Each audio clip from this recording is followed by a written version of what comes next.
제가 한 결과 예시를 가지고 왔는데요. 여기 위쪽에 보이는 게 그 젤에서 홈 보였던 거, 여기에 PCR 프로덕트 결과물들을 넣었죠. 그리고 여기 약간 하얗게 보이는 거가 파란색 염색약 2줄로 보였던 거가 이렇게 살짝 보이네요.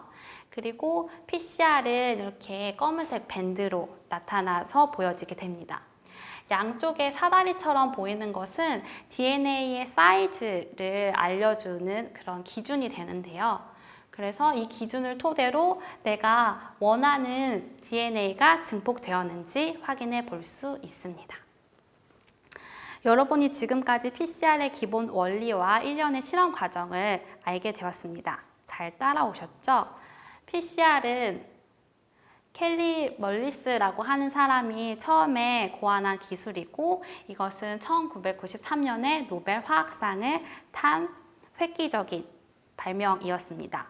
그리고 현재 이 PCR이라는 실험 방법은 분자 생물학적으로도 여전히 많이 쓰여지고 있는 방법입니다.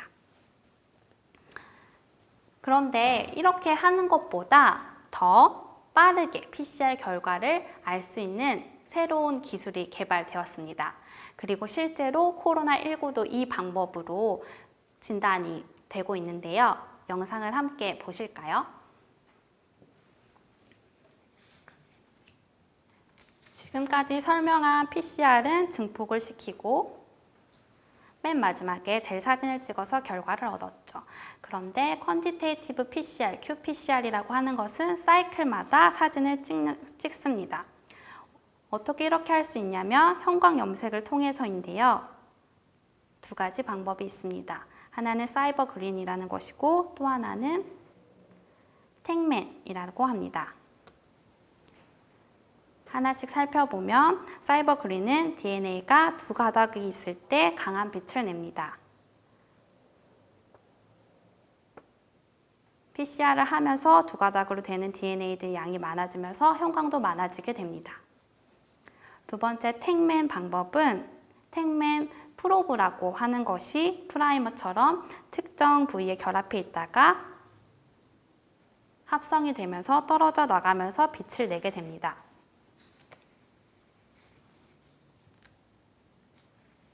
이 또한 PCR 과정이 진행되면서 형광빛이 점점 많아지게 됩니다. 실시간으로 형광빛을 측정해 이렇게 그래프로 결과를 보여줍니다. 이 방법을 퀀티테이티브 PCR, 아까 약자로 qPCR이라고 하는데요. 정량적으로 PCR을 결과를 알려주는 것입니다.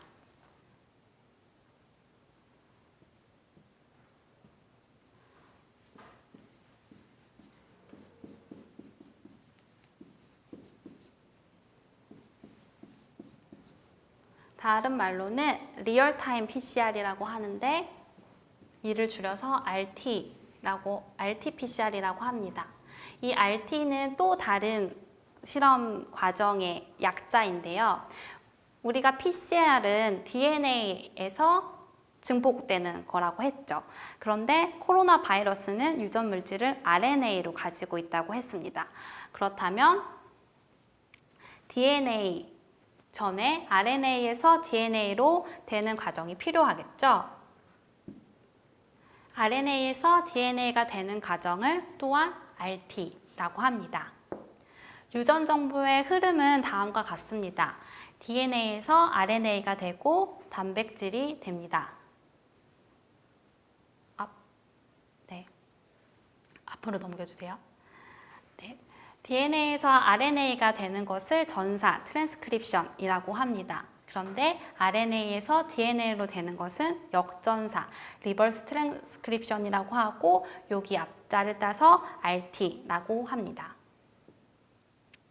그래서 이렇게 RNA에서 DNA 그리고 DNA에서 RNA가 되는 이 모든 과정은 qPCR 결과를 얻을 때까지 대략 2시간 정도가 소요된다고 합니다. 그런데 이제 검체를 채취해서 이동하고 이런 모든 전반적인 과정을 합치면 약 6시간 정도 소요된다고 할 수 있습니다. 그래서 이 모든 과정을 다 통틀어서 리얼타임 RT-PCR, 우리나라 말로는 실시간 역전사 중화표소 연쇄 반응이라는 방법으로 코로나19를 진단하게 됩니다. 우리가 지금까지 코로나 진단 원리에 대해서 살펴봤고요. 이제는 감염 예방에 대해서 살펴보려고 합니다. 여러분, 국민 예방 수칙 3가지에 대해서 알고 계신가요? 신종 코로나 바이러스 감염증 예방 수칙. 네, 빠르게 지나갔지만 손 씻기, 기침 예절, 마스크, 이게 우리 3가지 지켜야 하는 것으로 계속 캠페인들이 진행되고 있죠.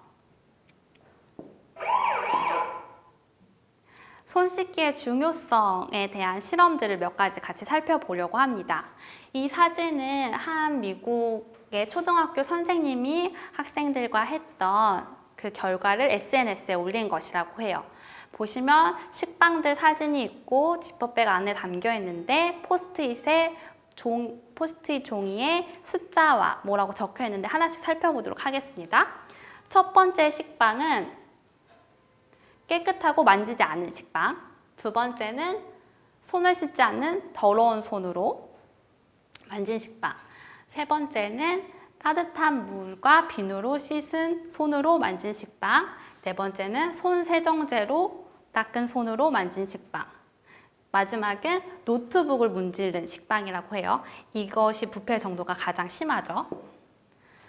그래서 비누와 물을 이용해서 씻은 손으로 만진 식빵과 씻지 않은 손으로 만진 식빵, 부패 차이가 엄청 많이 나죠. 우리가 손을 씻지 않으면 시간이 지남에 따라서 세균수가 이렇게나 많이 증가한다고 합니다. 이 다음으로 손 씻는 것이 왜 중요한지, 그리고 또 다른 실험 결과가 있는데요. 이 영상을 같이 한번 보도록 하겠습니다.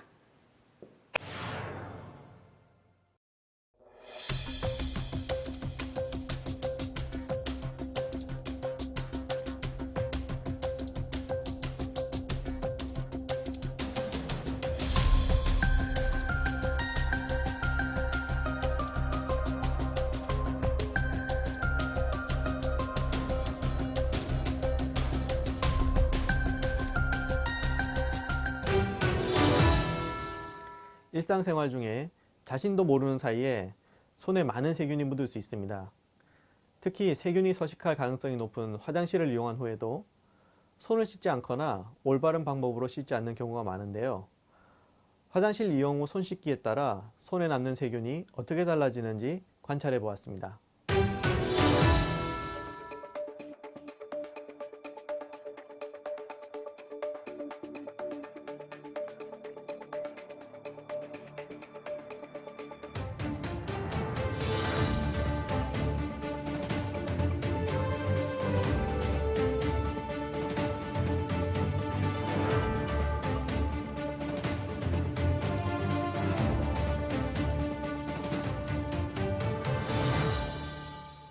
효과적인 손 씻기 방법을 알아보기 위해 3가지 실험을 진행했습니다.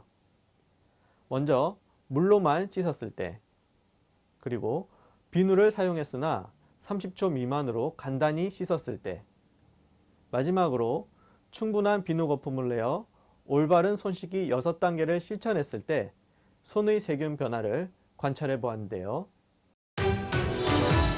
화장실에는 여러 세균들이 존재하기 때문에 화장실을 이용한 후에는 육안으로 보았을 때도 많은 세균이 손바닥 전체에서 발견되는 것을 알 수 있습니다.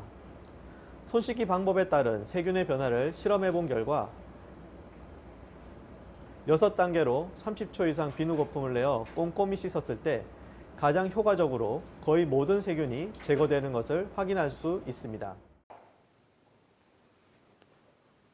네, 영상에서도 언급된 올바른 손 씻기 6단계, 여러분 이렇게 닦고 계신가요? 이것이 왜 중요한지 영상 한 가지를 더 보도록 하겠습니다.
여러분도 집에서 혹시 심심하시면 물로 지어지는 물감을 가지고 이런 실험 한번 해보시면 재밌을 것 같아요.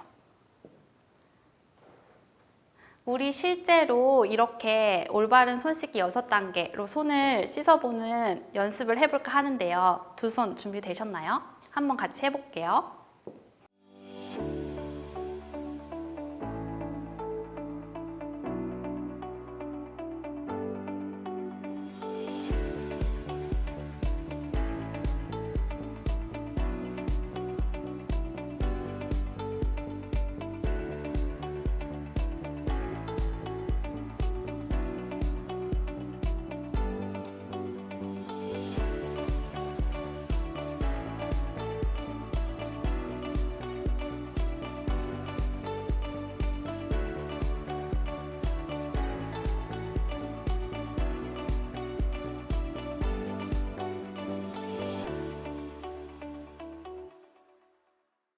손 씻기 6단계 실천을 습관화하면 A형 간염, 세균성 이질, 인플루엔자 등 다양한 감염병을 예방할 수 있습니다.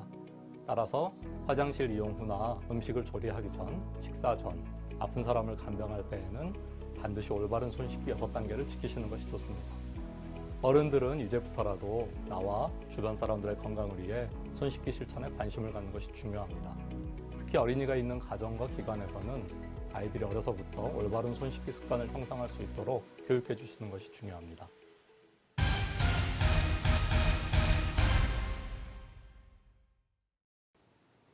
네, 다음 이 사진은 SNS에 올라온 사진인데요. 블랙라이트로 손을 찍은 사진이라고 해요. 이 사진은 30초 동안 비누를 이용해서 손을 씻는 게 중요하다는 것을 보여주는 건데요.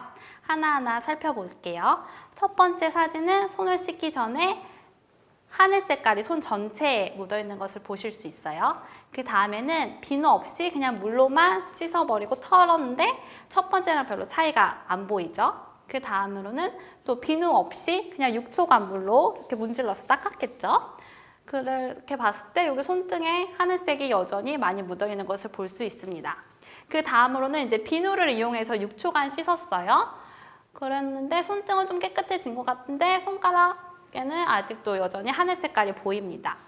비누로 15초를 씻었을 때는요. 그래도 아직 여기 손 마디마디에 하늘 색깔이 묻어있는 것을 볼 수 있습니다. 마지막으로 비누로 30초 정도는 씻어야 여기 반지 사이사이에 있는 것도 없어지고 제일 깨끗해진 결과를 확인할 수 있었습니다. 30초라는 시간이 결코 짧지 않는 시간이에요. 그래서 전문가들은 이렇게 조언하는데 그 노래가 있어요. 생일 축하합니다. 이 노래나 학교 종이 땡땡땡 이 동요 모두들 알고 계시죠? 이걸 한 번 부르면 30초가 되지 않아요. 한 2번 정도는 천천히 느릿느릿하게 불러야 30초가 되거든요. 여러분 소리 내서 하기는 좀 그러니까 마음속으로 이 동요 기억하고 하면서 손 씻기 30초 비누로 깨끗하게 씻는 연습을 하고 또 실제로 그렇게 하면 좋을 것 같습니다. 그 다음으로 이제 기침과 마스크에 대해서 얘기해 보려고 해요. 여러분 우리 사회에서 지금 사회적 거리두기 캠페인을 하고 있는데 잘 지키고 계신가요? 이에 대한 영상 하나 같이 보도록 하겠습니다.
나를 지키고 우리를 지키는 사회적 거리두기에 동참해 주세요. 네, 지금까지 코로나 바이러스는 비말, 날아 흩어지는 침이나 콧물로 감염된다고 알려져 있습니다. 그렇기 때문에 기침을 가리고 하고 마스크를 쓰는 것은 굉장히 중요한데요. 우리 펭수를 소환해서 기침 예절을 알아보도록 할까요?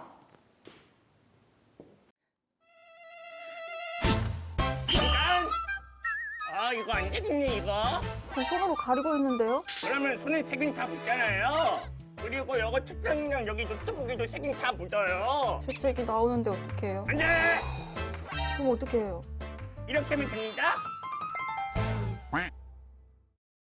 기침이나 재채기가 나오려고 할 땐 휴지나 이 손수건이 꼭 필요합니다. 저 손수건이 없는데요. 그러면 손으로 하세요. 자, 그럼 같이 한번 해볼까요? 하나, 둘, 셋, 그렇지. 자, 이렇게 기침하면 바로 뭘 해야 될까요?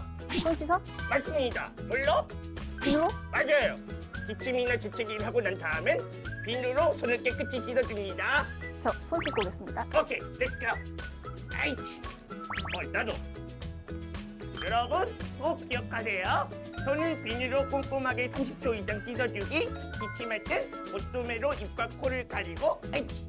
올바른 손 씻기와 기침 예절로 펭수와 함께 건강을 꼭 지켜요. 팽팽. 탑! 나샤이! 마지막으로 펭수가 쓰고 있던 마스크에 대해서 얘기를 해보려고 합니다. KF80, KF90 KF94 많이 들어본 숫자죠. 여기 KF라고 하는 것은 코리아 필터의 약자인데요. 숫자는 각각 차단율을 의미합니다. KF80은 80% 이상, KF94는 94% 이상. 어떤 것을 차단한다는 걸까요? KF80은 0.6 마이크로미터의 입자를, KF94는 0.4 마이크로미터의 입자를 차단한다고 합니다. 이 마이크로미터라고 하는 것은 100만 분의 1 미터라고 하는 것처럼 굉장히 작은 건데 감이 잘 안 오시죠? 우리 머리카락부터 시작하려고 해요. 머리카락 한 가닥을 집을 수 있긴 하지만 그 두께가 굉장히 얇습니다. 보통 60 마이크로미터라고 해요. 그리고 이제 우리가 마스크를 쓰기 시작한 거는 미세먼지 때문이었죠. 미세먼지의 크기는 10 마이크로미터입니다.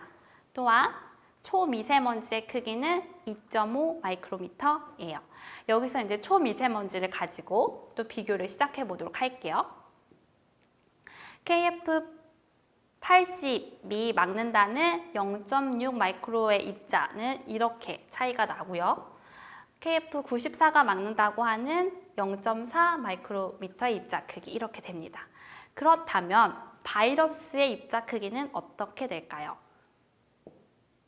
이만큼인데요. 약 0.1 마이크로미터라고 합니다. 그러면 이것만 봤을 때는 우리가 아무리 마스크를 써도 바이러스가 걸러지지 않다라고 생각할 수 있잖아요. 그런데 우리가 아까 봤을 때 바이러스는 비말을 통해서 이동한다고 합니다. 이동한다고 했어요. 비말의 크기는 5 마이크로미터입니다. 그러면 이거를 봤을 때 KF80을 써도 충분히 비말이 막아지고 그렇기 때문에 바이러스가 차단되는 기능을 할 수 있다라고 예상할 수 있습니다. 사실 어떤 마스크를 쓰느냐보다는 마스크를 제대로 쓰는 것이 중요하고 마스크를 벗지 않고 또 손으로 얼굴을 만지지 않는 기능을 하기 위해서 마스크를 쓰는 게 더 중요하다고 말할 수 있습니다. 저는 이제 강연을 마무리하려고 합니다. 우리 손 씻기, 기침 예절 마스크까지 과학적으로 왜 이런 것들이 필요하는지 살짝 봤죠. 우리가 처음에 얘기하자고 했던 고진감래라고 하는 게 여러분 눈치채셨겠지만 고진감래라는 사자성어를 비스무리하게 따라한 것이었습니다. 여러분 아시겠지만 고진감래의 뜻은 힘든 일이 지나면 즐거운 일이 온다라는 것입니다. 우리가 지금 이런 상황으로 너무 답답한 상황에 있죠. 학교도 못 가고 친구들도 못 만나고 집 밖에 나가기도 너무너무 힘들고요. 그런데 우리가 꼭 지켜야 하는 거 몇 가지를 우리 모두가 지키기 위해 노력한다고 하면 곧 좋은 날이 올 거라고 기대합니다. 그렇게 되길 또한 간절히 소망합니다. 지금까지 저와 강연을 같이 들어주셔서 감사합니다. 이지수 과학 커뮤니케이터였습니다.